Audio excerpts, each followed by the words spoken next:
Hello everyone, my name is Tolo Xu. My presentation will be introducing B-tree data structure. In this presentation, I will go over the B-tree definition with some common operation and apply some sample run with those operation to help you understand the concept. As you know, disk I/O is far more expensive than working in a computer memory. And the B-tree is designed for minimizing number of expensive disk I/O operations. Imagine you have a very large database. You cannot store in your memory. You want to store in a disk. B-tree can help you optimize the number of disk I/O, so it can be your option. Let's see why B-tree can do better than binary search tree. Let's see the bottom two image.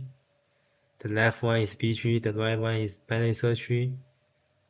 In B-tree, if you want to search for 66, you do one disk read to get the root node. Going right, you get the whole node and you search from that node. You can find 66 in the second key, which only takes 2 disk read. In binary search tree, you do one disk read to get the root node. Going right, you do 2 disk read to get the right child. Going left, third disk read, and finally last disk read. It takes 4 disk reads to get to search for 66, which is not efficient. There are many properties that make a tree B-tree. One of the most important ones is that internal node must have between t-1 to 2t-1 key,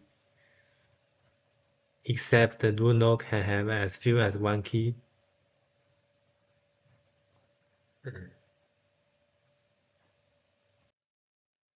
Now let's go over some common operation. First of all, we can go over the B-tree search. We begin with the root node, and in the while loop, we search within the current node to find the corresponding key. If the key is in the current node, we return that key with the node. Otherwise, if the current node is a leaf, that means we cannot find the key in the B-tree. If the current node is not a leaf, we keep process with the correct chosen pointer with the disk read and then repeat the step. Easy, right? Let's go over some slightly complicated one.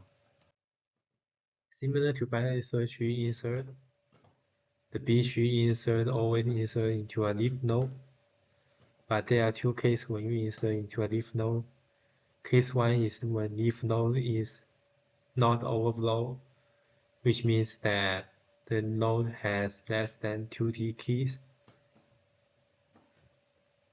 Other case is when the leaf node is overflow, which means the node has greater than 2t-1 keys.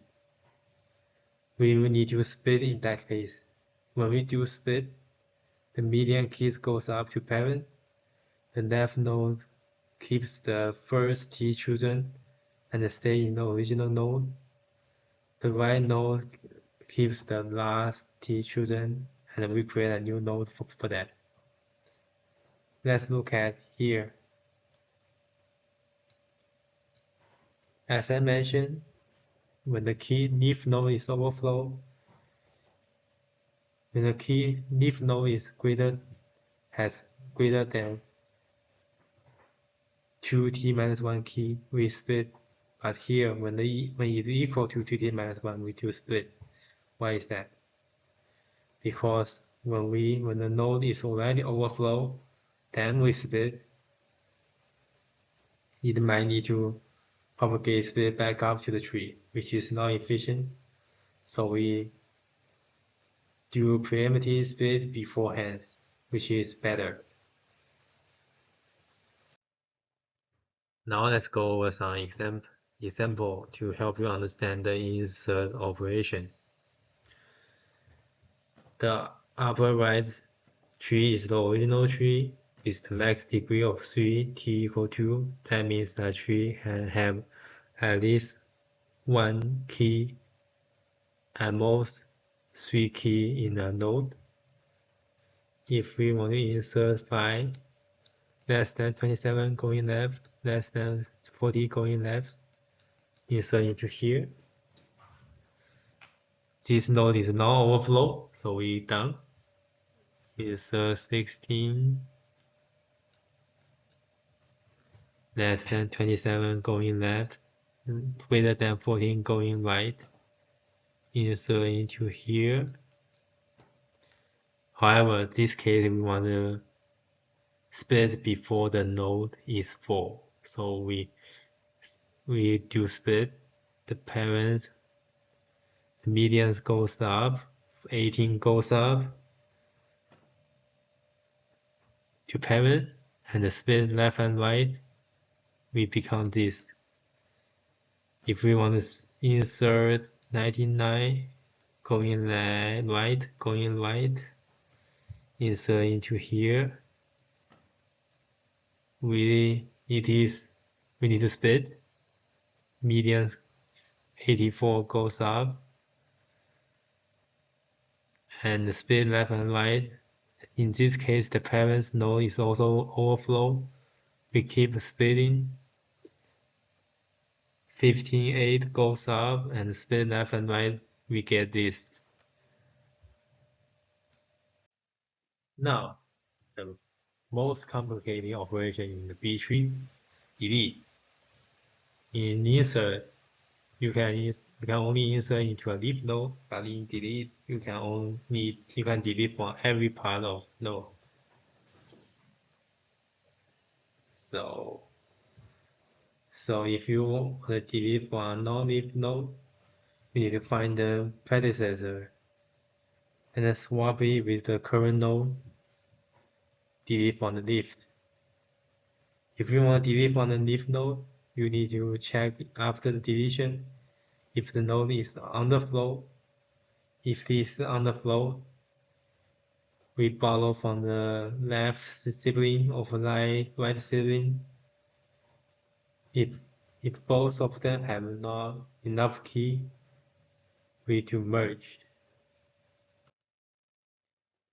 Let's look up the upper right tree as the original tree with the max degree of 5 t equal 2, which means each node can have at least 2 key, at most 5 key. If we want to delete 45, we need to find the predecessor and swap them, delete 45 from the leaf, and then we get this. If we want to delete 62 here, because it's a leaf node, we delete it, we just delete it. And after the deletion, it is on the flow. So we see if the sibling can borrow, and the left sibling it had extra key, so we swap it. No. So we rotate right. The 7 goes up, 16 goes down, which becomes this. Let's check a more complicated example. The upper left tree is the original tree with the max degree of 5. t equals 3. If we want to delete 15 here, we replace that with the largest in the left subtree and delete 15 from the bottom. However, in this case, the leaf node is underflow, so we check if the left sibling and the right sibling can borrow. It cannot, so we merge. So we merge the left sibling, and we bring down the separator key from the parent. Separator key means the key between two sibling nodes being merged, which is 6. So 6 goes down. However, the parent node becomes underflow, so we see if we can borrow from the right parent. Yes, we can. So 7. So we rotate left. 879 goes up, 17 goes down, which becomes this. If you have any further question about B-tree, please contact me through my BU email, xudd@bu.edu. Thank you for watching.